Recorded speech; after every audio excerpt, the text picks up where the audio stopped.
लगाओ।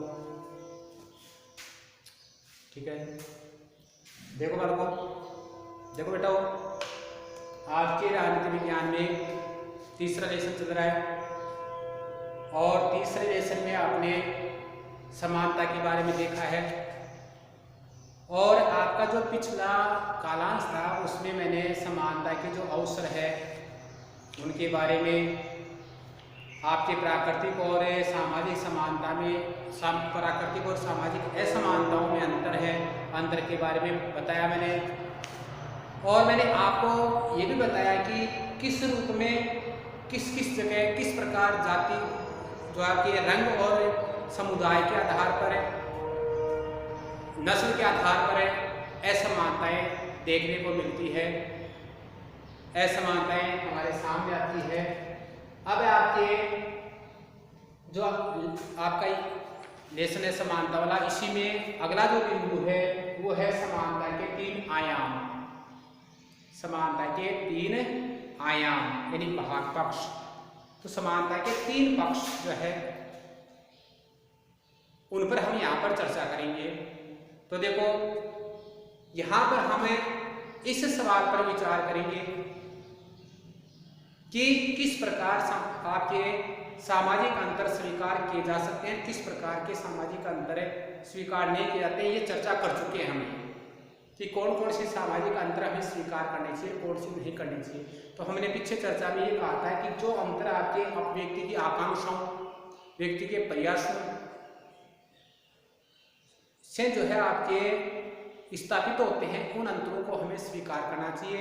और जाति, धर्म, लिंग, जन्म स्थान आदि के आधार पर जो अंतर समाज द्वारा निर्मित किए जाते हैं उन्हें जो है हमें स्वीकार नहीं करना चाहिए। यानी सामाजिक या समाज जनित अंतरों को हमें या समाज जनित असमानताओं को हमें स्वीकार नहीं करना चाहिए। इस पर जो आपके सामाजिक अंतर, कौन से सामाजिक अंतरों को स्वीकार किया जाना चाहिए, कौन से सामाजिक अंतर स्वीकार किए जा सकते हैं, इस पर हमने चर्चा की। इस पर भी विचार करने के बाद हम ये सोचते हैं कि समानता के कौन कौन से आयाम हैं,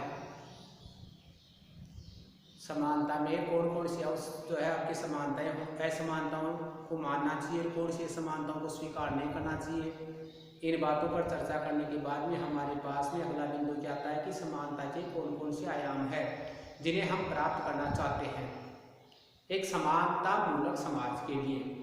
समाज में व्याप्त अलग अलग तरह की जो असमानताएं होती है उनको पहचानते समय विभिन्न विचारकों और विचारधाराओं ने समता के राजनीतिक यानी समानता के राजनीतिक, समानता के आर्थिक, समानता के सामाजिक, इन 3 आयामों को पहचाना है, इन 3 आयामों को रेखांकित किया है।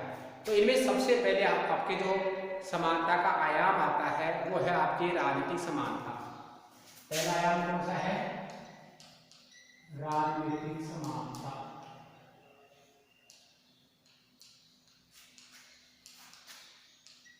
ये समानता का पहला आयाम है। लोकतांत्रिक समाजों की बात करें तो लोकतांत्रिक समाजों में आमतौर पर सभी सदस्यों को समान नागरिकता प्रदान की जाती है। प्रत्येक लोकतांत्रिक देश अपने सभी नागरिकों को समान नागरिकता प्रदान करता है और इसे समान नागरिकता में ही जो है उन्हें राजनीतिक अधिकार मिलते हैं, राजनीतिक समानता मिलती है। अगर किसी राज्य के सभी नागरिकों को समान राजनीतिक अधिकार प्राप्त है तो इसका मतलब वो जो है आपके राजनीतिक आधार पर सभी क्या है, समान है। तो ये राजनीतिक समानता हो गई। आप एक नागरिकता वाला जो अध्याय आएगा आपके, उसमें चर्चा करेंगे अपने, उसमें देखेंगे कि समानता जो है आपके नागरिकों के लिए जो क्या क्या अधिकार लेकर के आती है। समानता नागरिकों के लिए मूल रूप से जो आपके मत देने का अधिकार है, कहीं भी आने जाने का, संगठन बनाने का, है ना, अभिव्यक्ति की स्वतंत्रता, धार्मिक विश्वासों की आज़ादी आदि अधिकार जो है समानता नागरिकों के लिए लाती है। तो जब समाज में समानता होती है तभी जो है ये अधिकार समाज को मिल सकते हैं, अन्यथा नहीं मिले सकते। देखो आपके ये जो आपके अधिकार बताए, मत देने का अधिकार है, आपके धार्मिक स्वतंत्रता का अधिकार है, आपके कहीं पर भी आने जाने और संगठन बनाने का अधिकार है, ये ऐसे अधिकार है जो नागरिकों को अपना विकास करने में सहायता प्रदान करते हैं। और ये नागरिकों के विकास में ही सहायक नहीं है, राज्य के कार्य का में भी, राज्य के कामकाज में भी, जिसको यूँ कहे कि राज्य के कामकाज में भी क्या करते हैं, नागरिकों को भागीदार बनाते हैं ये अधिकार। अगर ये अधिकार नहीं होंगे तो नागरिक राज्य के कामकाज में भी भागीदार नहीं बनेंगे। इसलिए राज्य के कामकाज में हिस्सा लेने के लिए, सक्षम बनाने के लिए नागरिकों को ये अधिकार मिलने चाहिए। लेकिन देखो ये केवल औपचारिक अधिकार है। ये क्या है? केवल औपचारिक अधिकार है, जिन्हें औपचारिक संविधान द्वारा जो है आपके प्रदान किया जाता है या फिर कानून के द्वारा जो है इनको निर्धारित किया जाता है। हम जानते हैं कि सभी नागरिकों को समान अधिकार देने वाले देशों में भी काफी असमानताएं हैं। औपचारिक क्यों कहा मैंने यहाँ पर? औपचारिक है, औपचारिक क्यों? क्योंकि उपचार भारतीय संविधान में जो है समानता का अधिकार दे दिया, सभी नागरिकों को समानता का अधिकार दिया गया है। लेकिन क्या आप असमानता नहीं देखते? कानून में जो है आपके संविधान में, कानून में जो है आपके छुआछूत को अब एक दंडनीय अपराध बताया गया है भारतीय संविधान में। क्या छुआछूत नहीं होती समाज में? असमानता नहीं है। समान कार्य के लिए समान वेतन देने की बात कही गई है कि एक ही कार्य के लिए, चाहे पुरुष हो, चाहे स्त्री हो, चाहे वो किसी भी जाति का हो, किसी धर्म का हो, सब उनको समान वेतन देना चाहिए। लेकिन हम अपने आसपास में देखते हैं कि महिलाओं को उसी कार्य के लिए कम वेतन दिया जाता है, पुरुषों को ज्यादा वेतन दिया जाता है। तो वेतन की समानता।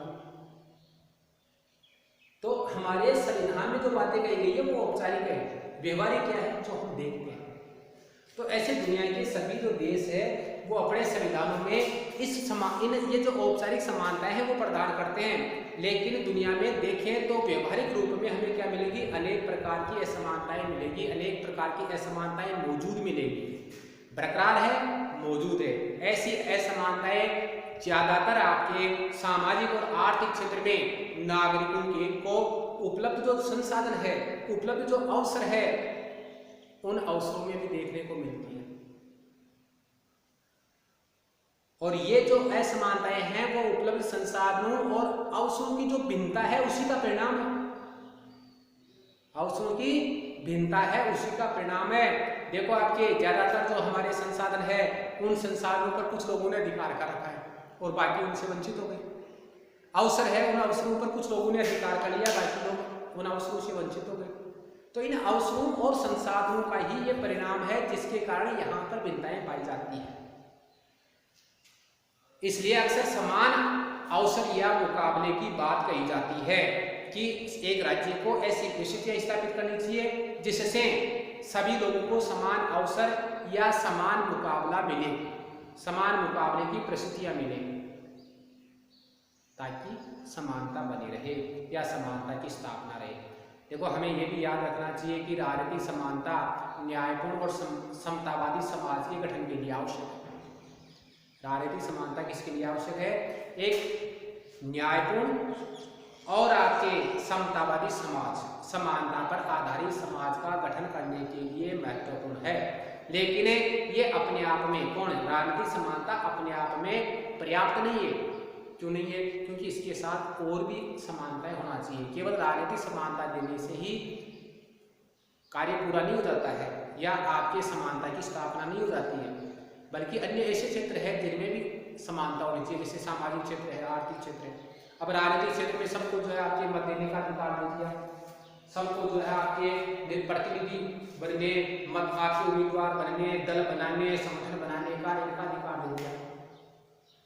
ये कहा गया है कि आप चुनाव लड़ सकते हैं, आप जो है आपके राजनीति में जा सकते हैं, राजनीतिक दल बना सकते हैं और चुनाव जीत जाए तो आप सरकार बना सकते हैं। लेकिन आप गरीब हो,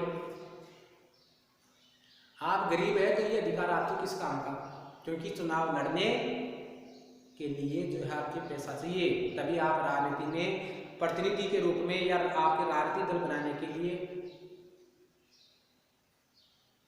सक्षम होंगे, अन्यथा नहीं होंगे। तो ये सक्षमता स्थापित करने के लिए कि मैं अपना राजनीतिक दल बनाऊं, मैं राजनीति में भागीदार बनूं, मैं राजनेता बनूं, तो ये चीजें होने के लिए पैसा चाहिए। अब आपको ये अधिकार मिल गए, लेकिन बिना पैसे के अभाव में तो आप राजनीतिक दल को चला सकते हैं, न चुनाव लड़ सकते हैं, न चुनाव का प्रचार कर सकते नहीं।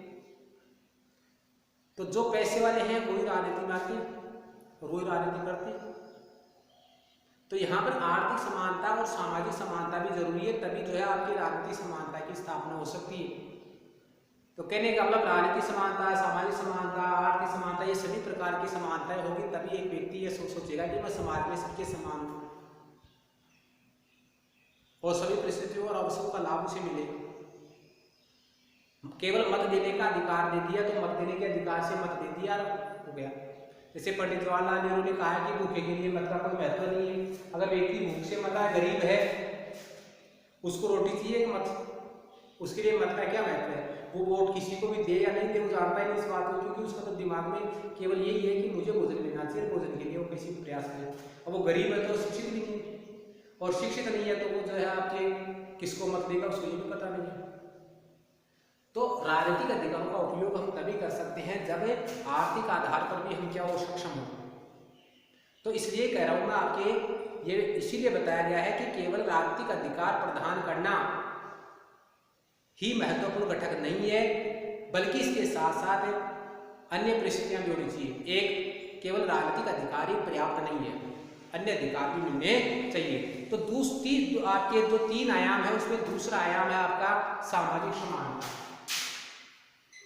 दूसरा आपके सामाजिक समानता।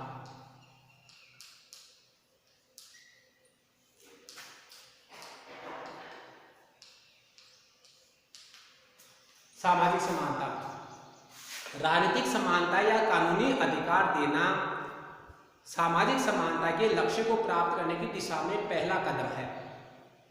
हम किसी एक समुदाय को जो है आपके राज्य द्वारा, सरकार द्वारा, समाज द्वारा राजनीतिक अधिकार दिए जाते हैं या वो समान कानूनी अधिकार दिए जाते हैं, तो इसका मतलब ये है कि हम सामाजिक समानता के लक्ष्य को प्राप्त करने की दिशा में कार्य कर रहे हैं।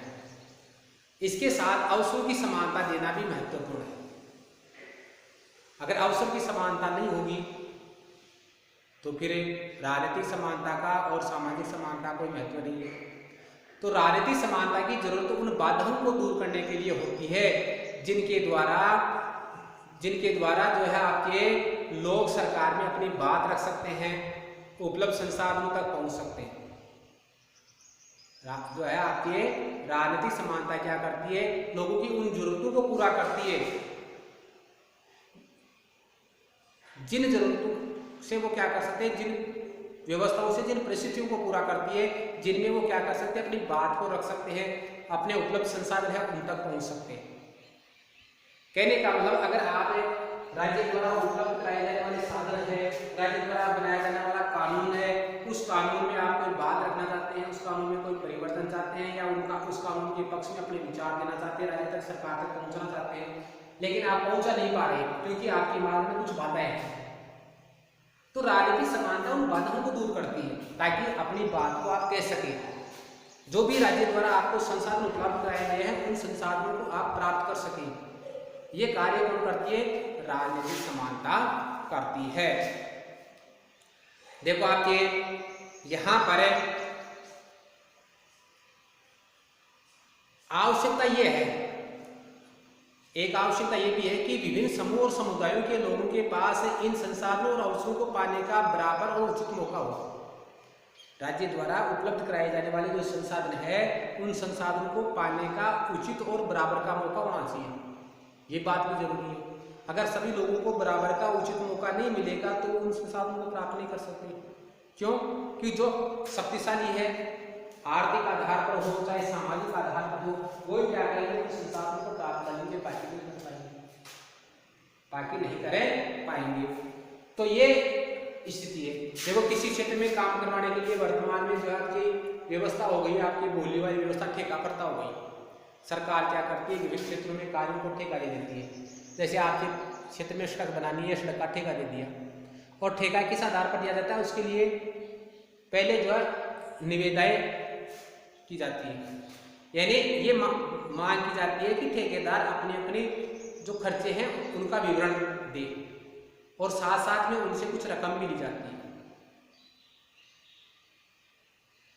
तो ये निविदाएं आपके निविदाएं मांगी जाती है और उन निविदाओं के आधार पर जो कंपेशन बढ़ता है ठेकेदार कि इतने रुपए में ही मैं ये सड़क बना दूंगा, और सारी सड़कों को पूरा करते हुए सरकार के नियम भी होते हैं कि सड़क के ऊपर जो आपके कितना मोटाई होनी चाहिए, जो आपके किस किस पदार्थों की, डामर की है, कंक्रीट की है, इनकी मात्रा क्या होनी चाहिए, ये सब होता है। फिर उसके बाद में ठेकेदार क्या करते हैं, अपने उन मात्राओं को पूरा करते हुए उस कार्य को करके और कितना लाभ रह जाएगा इन सब का आंकलन करके फिर वो क्या करते हैं, आपके निविदाओं को भरते हैं, आवेदन करते हैं, फार्म भरते हैं। फिर उनमें देखा जाता है सबसे कम पैसा कौन ले रहा है, उसके वो ठेका छूट जाता है और वो क्या करता है, ठेकेदार फिर उस कार्य को करता है। तो अब आप सोचिए, वहाँ पर जो पैसे वाले हैं वो ही क्या कर सकते हैं, ठेका छुड़ा सकते हैं, बाकी नहीं ले सकते। आप और हम गरीब लोग ऐसे ठेके ले सकते हैं क्या, नहीं ले सकते। तो कहने का मतलब ये कि सरकार की ये संसाधन है जिनसे व्यक्ति आय प्राप्त कर सकता है, रोजगार प्राप्त कर सकता है, उन संसाधनों तक हमारी पहुंच नहीं हो सकती। कब तक, जब तक कि आर्थिक समानता की स्थापना नहीं हो। तो ये जो आपके अवसर है, उन अवसरों और इन अवसरों को प्राप्त करने का उचित मौका भी जो है मिलना चाहिए। इसे बराबरी और उचित मौके के लिए ये जरूरी है कि सामाजिक और आर्थिक असमानताएं हैं उनके प्रभाव को कम किया जाए। जैसे अभी मैं बता रहा था कि ये आर्थिक रूप से हम गरीब है तो हम ऐसा कोई ठेका नहीं ले सकते, तो ये असमानता क्या कर रही है आर्थिक, वो हमें प्रभावित कर रही है। तो इस प्रभाव को क्या किया जाए, न्यूनतम किया जाए कि अमीरी और गरीबी का अंतर क्या होना चाहिए, कम होना चाहिए। तो समाज में सभी सदस्यों के जीवन यापन के लिए जो आपके मूलभूत चीजें होती है, वो मूलभूत चीजें तो होना पर्याप्त है ही, मूलभूत चीजें तो होनी ही चाहिए। जैसे आपके स्वास्थ्य सुविधाएं हैं, अच्छी शिक्षा पाने का अधिकार है, उचित पोषक आहार है, न्यूनतम वेतन है, जैसी कुछ जो न्यूनतम चीजें हैं वो तो जरूर लोगों को मिलनी चाहिए, उनकी तो गारंटी होनी चाहिए। इन सुविधाओं के अभाव में अगर समाज की बात करें तो समाज के सभी सदस्यों के लिए समान शर्तों पर प्रतिस्पर्धा करना संभव नहीं होगा। अगर ये सुविधाएं नहीं है आपके पास में, रोटी, कपड़ा, मकान, शिक्षा, स्वास्थ्य जैसी मूलभूत सुविधाएं नहीं है, तो जो है आप समाज में प्रतिस्पर्धा नहीं कर पाएंगे, किसी नीचे के स्तर पर भी नहीं कर पाएंगे। तो प्रतिस्पर्धा करने के लिए ये चीजें जरूरी है। जिस समाज में देखो आपकी अवसरों की समानता विद्यमान नहीं हो, वहां पर जो आपके अंतर्निहित प्रतिभा का जो विशाल खजाना होता है वो समाप्त हो जाता है। अगर समाज में अवसरों की समानता नहीं है तो जो आपके योग्य व्यक्ति होते हैं वो समाज में आगे चल करके अपने योग्यता का योगदान नहीं कर सकते, अपनी प्रतिभा का योगदान नहीं कर सकते, क्योंकि वो निराश हो जाते हैं। उनको पता है कि उनको जो है जाति के आधार पर या रंग के आधार पर या लिंग के आधार पर आगे बढ़ने का अवसर नहीं मिल रहा है।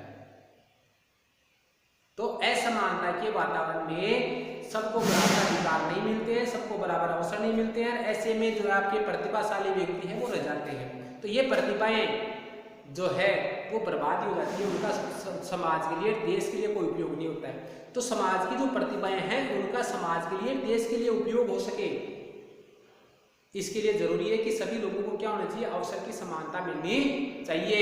भारत में देखो आपके समान अवसरों के मध्य एक विशेष समस्या सुविधाओं की कमी की वजह से है। भारतीय समाज में सबको समान अवसर उपलब्ध कराए गए, मैंने अभी कहा था आपकी समानता के अधिकार के तहत, लेकिन फिर भी समस्या बनी हुई है। और इस समस्या की वजह क्या है, इसकी वजह जो है सुविधाओं की कमी होना बताया जा रहा है कि भारतीय समाज में सुविधाओं की कमी है, इसलिए जो है आपकी ये समस्याएं हैं, जबकि ऐसा नहीं है। भारतीय समाज में अगर हम देखें तो सुविधाओं की कमी की वजह से नहीं, बल्कि हमारी सामाजिक रीति रिवाजों की कमी से, रीति रिवाजों की जो व्यवस्था है उस व्यवस्था से जो है हमारे यहाँ पर अवसरों की कमी है या अवसर नहीं मिल पाते हैं। देखो हमारे समाज में जो रीति रिवाज बने हुए हैं वो ऐसे हैं कि हमारे समाज के कुछ वर्गों को आगे बढ़ने से रोकते हैं, उनको अवसर लेने से रोकते हैं।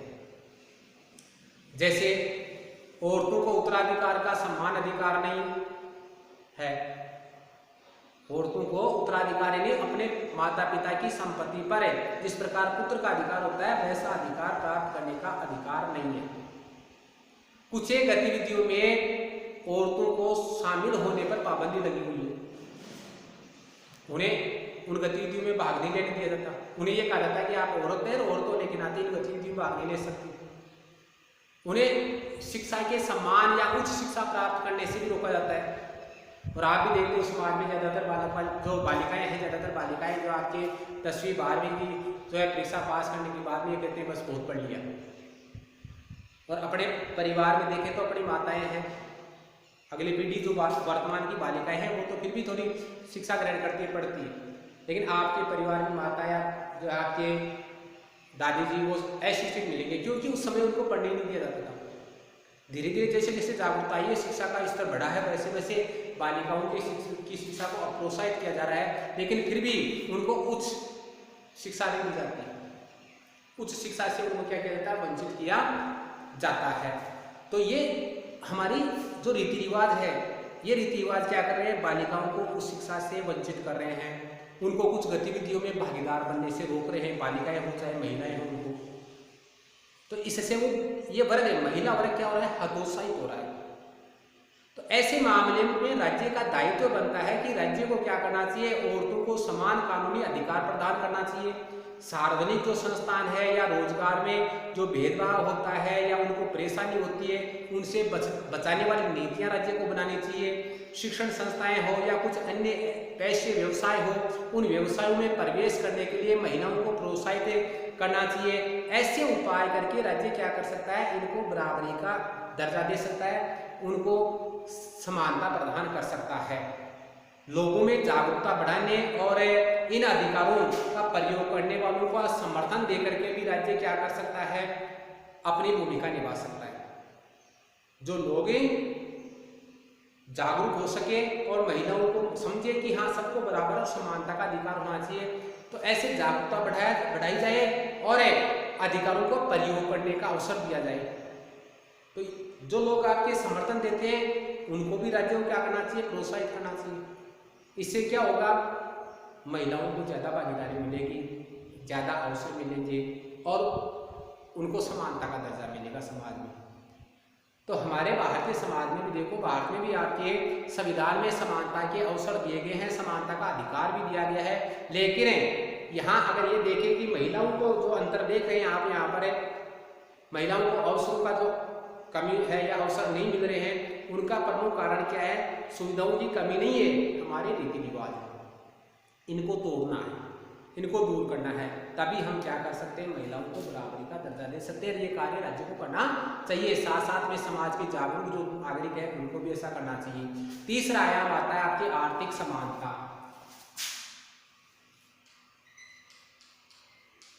आर्थिक समानता, आर्थिक धन संबंधी गरीबी दूर करना। आर्थिक असमानता देखो आपके ऐसे समाज में विद्यमान होती है जिसमें व्यक्ति और वर्गों के बीच धन दौलत या आमदनी में खासी भिन्नता होती है। एक तो बहुत ज्यादा अमीर है और दूसरा बहुत ज्यादा गरीब है। एक तो इतना अमीर है कि सारी भौतिक सुख सुविधाएं उसके पास है, और एक इतना गरीब है कि 2 समय का भोजन ही नहीं जुटा पाता कि बेटा। तो बेटा यही बात है भाई। हाँ, एक तो जो है आपके गर्मियों में एसी चला रहा है, वर्तमान में एसी का उपयोग कर रहा है, और एक के बेचारे के पास में पंखा क्या हवा खाने के लिए जगह हो, धूप से अपने आप को बचाने के लिए छतरी नहीं है। तो ये अंतर है, देखने को मिलता है। इसी को हम क्या कहते हैं, आर्थिक असमानता कहते हैं। आर्थिक असमानता की जो डिग्री है कि कितना अंतर है, इसको मापने का एक तरीका तो ये है कि संपन्नता और निर्धनतम जो समूह है, कि भाई आर्थिक असमानता को हम कैसे मापें। इसके लिए पहला तरीका तो ये है कि आपके संपन्नतम लोग और निर्धनतम समूह के बीच का अनुपात या अंतर मापा जा सकता है। सबसे संपन्नतम यानी अधिकतम अमीर लोग कौन कौन है, उनकी अधिकतम आय कितनी है, और गरीब लोगों की आय कितनी क्या है, इनका अनुपात निकाल के इन अनुपातों के अंतर के आधार पर हम क्या कर सकते हैं, आर्थिक अंतर को माप सकते हैं।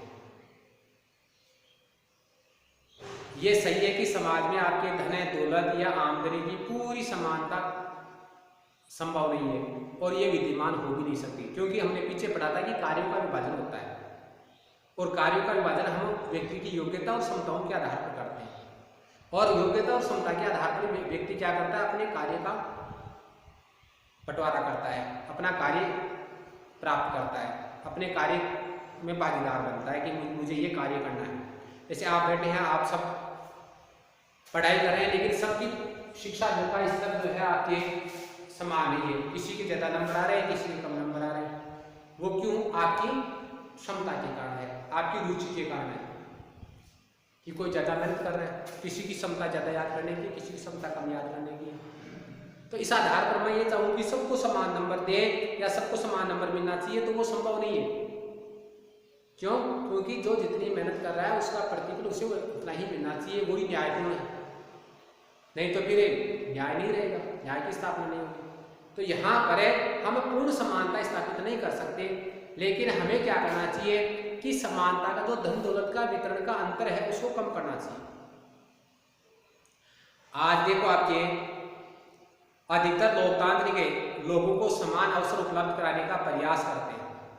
आज अधिकतर जो है लोकतांत्रिक देश क्या करते हैं, अपने लोगों को समान अवसर उपलब्ध कराने का प्रयास करते हैं, और ये माना जाता है कि समान अवसर कम से कम है उन्हें अपनी हालत सुधारने का मौका देंगे, जिससे जिनके पास प्रतिभा और संकल्प है उनको क्या मिल जाता है, अपनी हालत सुधारने का मौका मिल जाता है। किनसे? समान अवसरों से।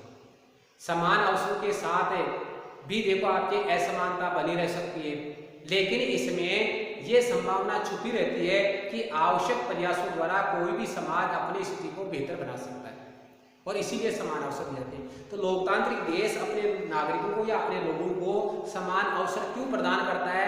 इसलिए प्रदान करता है कि वो ये मानते हैं कि इन समान अवसरों से कम लोग अपनी हालत को सुधार लेंगे, और वे लोग जिनके पास प्रतिभा है, संकल्प है, वो क्या कर सकते हैं, अपनी हालत को सुधार सकते हैं। जिनके पास प्रतिभा संकल्प नहीं है वो किसी की हालत में नहीं सुधार पाएंगे।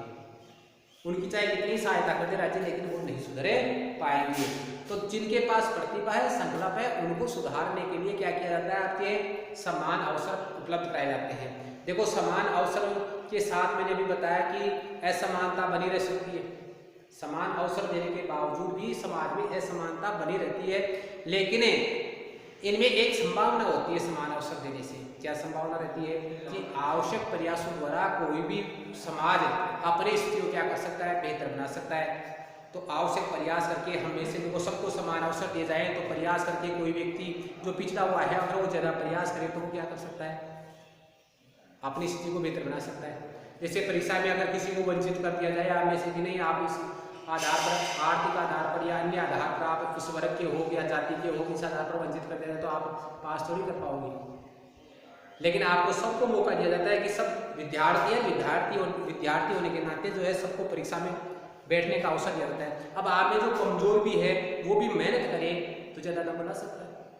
तो समान परीक्षा में समान अवसर दे करके सबको परीक्षा का मौका दे करके क्या किया, जो कमजोर था पहले से उसको भी जो है आपकी बेहतर, जो वंचित था या जिसको हमें भेदभाव था समाज में या असमानता का जो सामना कर रहा था उसको मौका मिल गया अपने स्थिति को सुधारने का। तो ये समान अवसर की समानता क्या करती है, व्यक्ति को अपने आप को बेहतर बनाने का मौका प्रदान करती है। लेकिन देखो समाज के लिए गहरी खाई जैसी असमानताएं अधिक खतरनाक होती है, जिनमें गहरी खाई का मतलब कि एक तो बहुत ही ज़्यादा अमीर है, दूसरा इतना गरीब है कि वो मूलभूत सुविधाएं पूरी नहीं कर पा रहा है, 2 समय का भोजन नहीं जुटा पा रहा है। ऐसी जो असमानताएं हैं वो समाज के लिए खतरनाक होती है, जो पीढ़ियों से अनछुई रही है। तो कई गहरी असमानताएं ऐसी भी है जो पीढ़ियों से उनको छुआ ही नहीं, सरकार ने भी ध्यान नहीं दिया, समाज ने भी ध्यान नहीं दिया, और इस कारण वो क्या है आपके गहरी बनी हुई है, ये खतरनाक होती है। अगर किसी समाज के में लोगों के कुछ खास वर्ग समाज में लोगों के कुछ खास वर्ग के लोग पीढ़ियों से बेशुमार धन दौलत हासिल करते आए हैं, तो सत्ता का उपभोग भी वही करते आए हैं। तो जिन लोगों के पास में धन दौलत रही है उन्होंने सत्ता का उपभोग करा है, तो सत्ता का उपभोग भी वही करते आए हैं। तो समाज वर्गों में बढ़ जाता है, एक तो शक्तिशाली वर्ग और एक कमजोर वर्ग, एक सत्ता संपन्न वर्ग और एक सत्ता विहीन वर्ग, एक अमीर वर्ग और दूसरा गरीब वर्ग। इस प्रकार समाज वर्गों में बढ़ जाता है। तो जो आपके सत्ता संपन्न वर्ग है वो आपके अधिकारों का उपयोग करता है, धन भी होता है, उसके पास विशेष अधिकार भी होते हैं, और जो आपके गरीब वर्ग होता है वो जो है आपके उपेक्षा का शिकार रहता है, भेदभाव का शिकार रहता है, और इसी कारण जो है उस वर्ग में आक्रोश और हिंसा के भाव बढ़ जाते हैं। यह हमारा इतिहास गवाह रहा है कि जो है आपके समाजों में जब जब जो है आपके गहरी असमानता रही है या असमानता की खाई गहरी हुई है तो समाज में वर्ग भेद बढ़ा है। वर्ग भेद बढ़ने से जो है आपके संघर्ष और हिंसा हुई है। अमीर वर्गों की शक्ति के कारण ऐसे समाज को अधिक खुला और समतावादी बनाने के लिए सुधारात्मक उपाय करना ज़्यादा जरूरी हो जाता है, ताकि उनको क्या किया जाए, समानता के स्तर पर लाया जाए और उनके बीच या उनमें जो आपके आक्रोश का भाव है उसको समाप्त किया जाए। तो देखो आपके मार्क्सवाद और उदारवाद दो राजनीतिक विचारधाराएं हैं, आपकी दोनों ही राजनीतिक विचारधाराएं हैं। मार्क्स 19वीं शताब्दी का जो है एक प्रमुख विचारक है। मार्क्स की दलील थी, मार्क्स का ये कहना था, कार्ल मार्क्स नाम था इसका, मार्क्स का राजनीतिक विचारक है ये कार्ल मार्क्स, है ना, जर्मन का था ये। तो इसकी दलील है, इसका कहना था कि खाईनुमा असमानताओं का बुनियादी कारण महत्वपूर्ण संसाधनों जैसे आपके जल है, जंगल है, जमीन है, तेल है, समेत अन्य प्रकार की जो संपत्ति है उस पर निजी स्वामित्व है कि ज्यादा खाईनुमा का मतलब गहरी असमानताओं का मूल कारण ये होता है कि जो महत्वपूर्ण संसाधन है जिनमें आपके जल, जमीन, तेल समेत अनेक प्रकार की संपत्ति है उस पर निजी स्वामित्व होता है, और निजी स्वामित्व से कुछ लोग ही क्या कर लेते हैं, इन पर अधिकार कर लेते हैं और इन संसाधनों का उपयोग दूसरों का शोषण करने में करते हैं। यानी इन संसाधनों को दूसरों को अगर देते हैं तो ऊंची कीमत पर देते हैं, या इन क्षेत्रों में काम करवाते हैं दूसरों से तो उनका शोषण करते हैं। निजी स्वामित्व मालिकों के वर्ग को सिर्फ अमीर ही नहीं बनाता, मार्क्स ये भी कहता है कि ये जो वस्तुओं पर निजी स्वामित्व होता है, निजी का मतलब खुद की वस्तु, जंगल पर अधिकार कर लिया मैंने तो वो जंगल मेरा हो गया, किसी तेल भंडार पर या तेल के कुएं पर अधिकार मेरा है, वो मेरा है कि मेरा है, इसका उपयोग मैं क्या करूंगा, दूसरों का शोषण करने के लिए करूंगा।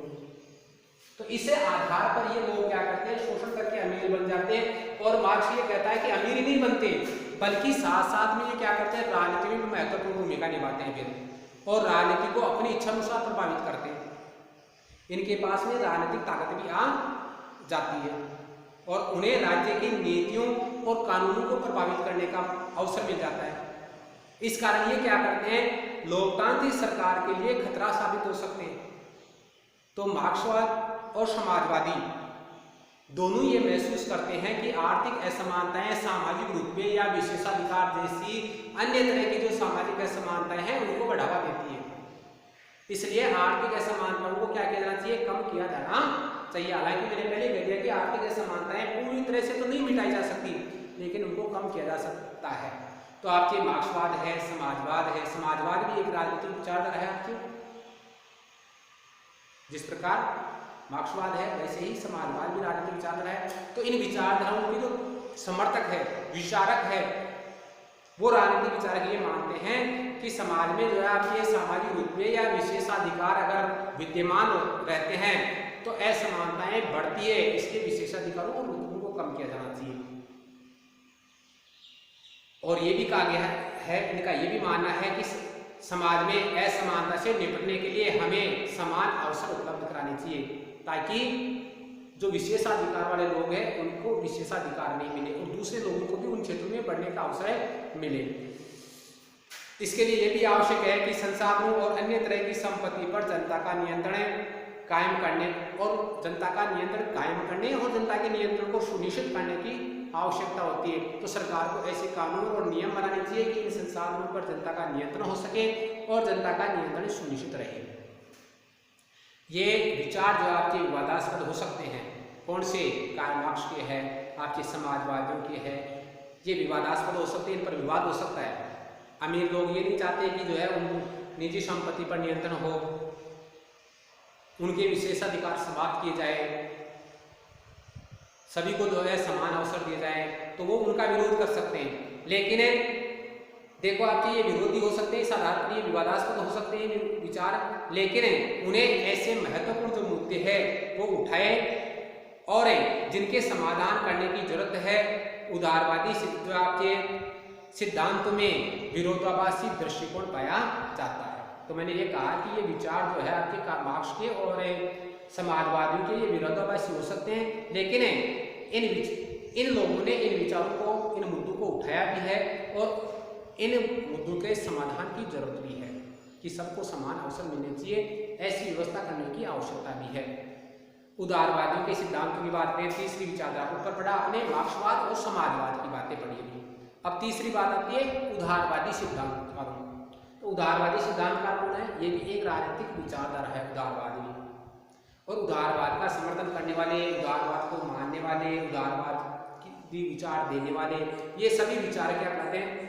उदारवादी सिद्धांतकार कहलाते हैं या उदारवादी विचारक कहलाते हैं। तो उदारवादी सिद्धांतों में भी विरोधाभासी दृष्टिकोण पाया जाता है। कैसे कि उदारवादी समाज में संसाधनों और लाभांश के वितरण में सर्वाधिक कारगर यानी सही ढंग का जो सफल हो सके, सफल और उचित तरीके के रूप में प्रतिद्वंद्विता के सिद्धांत का समर्थन करते हैं। कहने का मतलब है कि उदारवादी ये चाहते हैं कि समाज में जो संसाधन है, उन संसाधनों का, उन संसाधनों से होने वाला लाभ है, उस लाभ को क्या किया जाए? प्रतिद्वंद्विता के आधार पर विभाजित किया जाए।